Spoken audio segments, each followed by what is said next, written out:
اعوذ باللہ من الشیطان الرجیم بسم اللہ الرحمن الرحیم رب اشرح لی صدری ویسر لی امری واحلل عقدۃ من لسانی یفقهوا قولی۔ السلام علیکم ورحمۃ اللہ وبرکاتہ۔ وعلیکم السلام ورحمۃ اللہ وبرکاتہ۔ تو آج ہمارے ساتھ ہمارے الدعوہ میں ایک نئی ایڈیشن ہوا، ایک نیا محب بھائی کا سب سے پہلے آپ کو ویلکم جزاک کرتے اللہ، ہیں۔ بہت شکریہ۔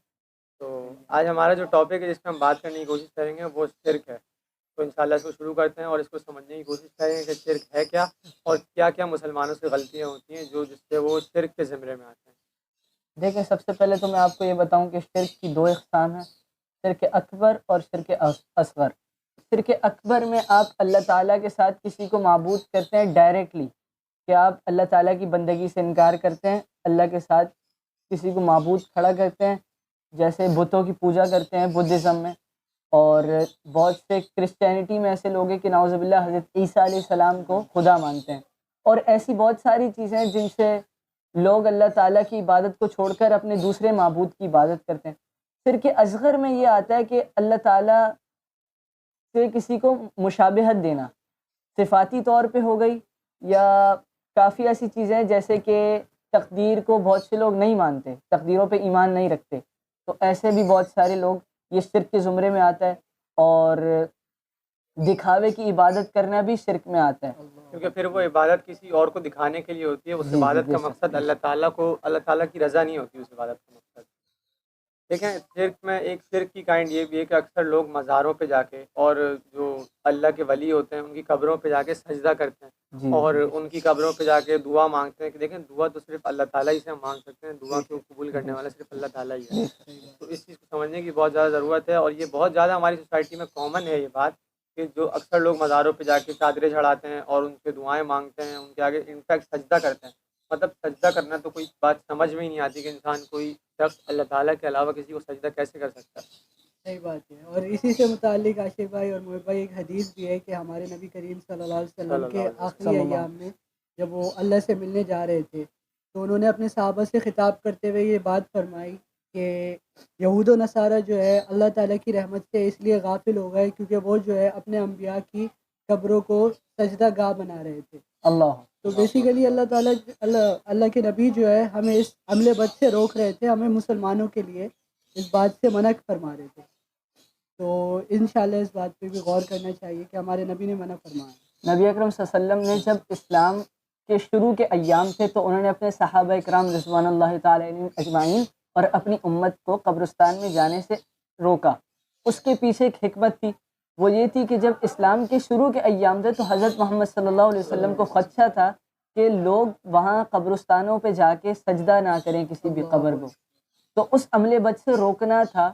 باقی جب اسلام جب مکمل طور پہ پھیل گیا تو اس کے بعد حضرت محمد صلی اللہ علیہ وسلم نے اجازت دی کہ تم قبرستان جایا کرو، اس سے تمہیں موت کی یاد آتی ہے۔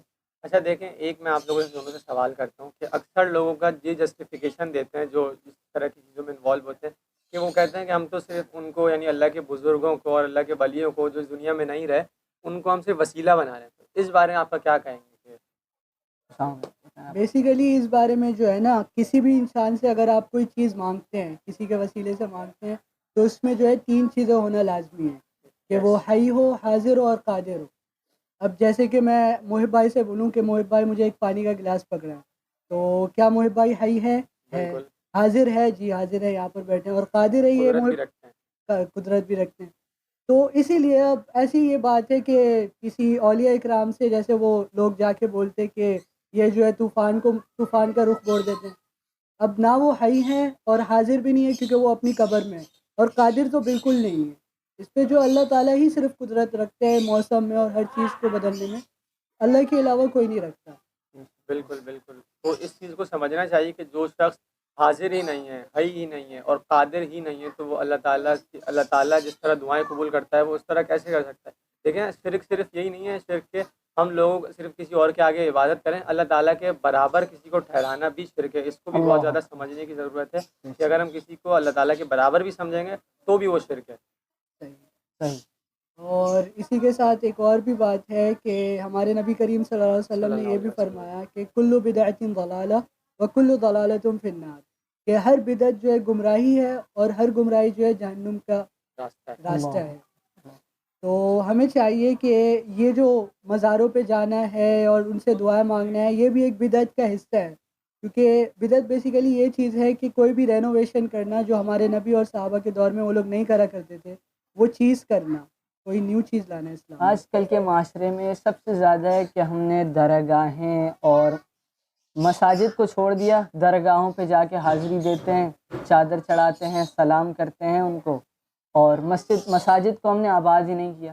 کبھی ایسا ہسٹری میں نہیں ملتا کہ ہمارے جو حضور صلی اللہ علیہ وسلم کے جو صحابہ کرام تھے انہوں نے کبھی اس طرح کی، انفیکٹ حضور صلی اللہ علیہ وسلم کے روزے مبارک پہ جا کے نہیں کیا۔ وہ تو پھر اللہ کے ولی ہیں جن سے آج کل لوگ جا کے ان کے ہاتھ اٹھا رہے ہوتے ہیں اور انہیں سجدہ کر رہے ہوتے ہیں۔ تو اس چیز کو بہت زیادہ سمجھنے کی ضرورت ہے کہ یہ ایک بہت بڑی گمراہی میں پڑے ہوئے مسلمان۔ اور چلے مانگنے کی تو بات دور تک، نہ ہی انہوں نے اپنے ہمارے نبی کریم صلی اللہ علیہ وسلم کو وسیلہ بنا کے مانگا کہ اللہ ہمیں ان کے وسیلے سے عطا فرما۔ قرآن میں ایک یہ جگہ پہ بھی آتا ہے کہ اللہ تعالیٰ بغیر وسیلوں کی بھی دعاؤں کو قبول بے کرتا ہے، شک، کیونکہ اللہ تعالیٰ تو انسان کی شہ رگ سے بھی زیادہ قریب ہے، اس کو کیسے کسی وسیلے کی ضرورت بے ہوگی؟ شک، مطلب وسیلہ انسان وہاں دیتا ہے جیسے کوئی آپ کو کسی پرائم منسٹر سے کوئی پیغام پہنچانا ہے تو بیچ میں کوئی تھرڈ پارٹی انوالو ہوگی، آپ اس سے جا کے بات کریں گے تو وہ آپ کا پیغام پہنچا دے گا، کیونکہ آپ کی ڈائریکٹ وہاں تک رسائی نہیں ہوگی۔ اللہ تعالیٰ تو ہماری وہ کہتا ہے کہ میں تمہاری شہ رگ سے بھی زیادہ قریب ہوں۔ تو وَإِذَا جو سَأَلَكَ عِبَادِي عَنِّي فَإِنِّي قَرِيب، کہ میرا بندہ مجھ سے، اے میرے حبیب اگر میرا بندہ مجھ سے سوال کرتا ہے کہ میرا رب کہاں ہے، فَإِنِّي قَرِيب، میں اس کے بہت قریب ہوں۔ بالکل، تو اتنے جو قریب آپ سے رب ہے، آپ کا رب العالمین اتنا قریب ہے آپ سے، تو وہ کیسے کسی وسیلے کی ضرورت ہے آپ کو اس سے بات کرنے کے لیے؟ اس بات کا کوئی سینس ہی نہیں بنتا کہ اگر ہم اللہ کے ولی سے کوئی بات کر رہے ہیں تو ہم ان کے یعنی ان کو اللہ کا وسیلہ بنا کے بات کر رہے ہیں۔ یہ نہ ہو ہماری سالوں کی عبادت جو ٹوٹی پھوٹی ہم نے کری ہے، جو تھوڑے بہت نیک کمال ہیں، وہ اس چھوٹے سے ایک ہمارے ایکٹ کی وجہ سے ہمارے ضائع ہو جائیں، اور اللہ تعالیٰ صرف ہمیں اس وجہ سے جہنم میں ڈال دے کہ ہم نے دوسروں کی قبروں پہ جا کے ہاتھ پھیلائے تھے یا ان کی قبروں کو سجدہ گاہ بنایا تھا۔ اللہ بے اکبر۔ شک۔ اس چیز کو سمجھیں گے انشاءاللہ، اور اللہ تعالیٰ ہم سب کو توفیق دے کہ اس چیز آمین۔ کو سمجھیں اور اس طرح کے جو بھی کاموں میں انوالو ہیں اس کو ایون ایک چیز دفعہ اس کو کنسیڈر کریں اور اب اس پہ ذرا غور و فکر کریں۔ اگر کوئی ان سب چیزوں میں انوالو ہے تو اس پہ سوچیں اور غور کریں اور اس کو چھوڑنے کی کوشش کریں۔ آمین۔ اللہ تعالیٰ میں سمجھنے کی توفیق دے۔ وآخر دعوانا الحمدللہ رب العالمین۔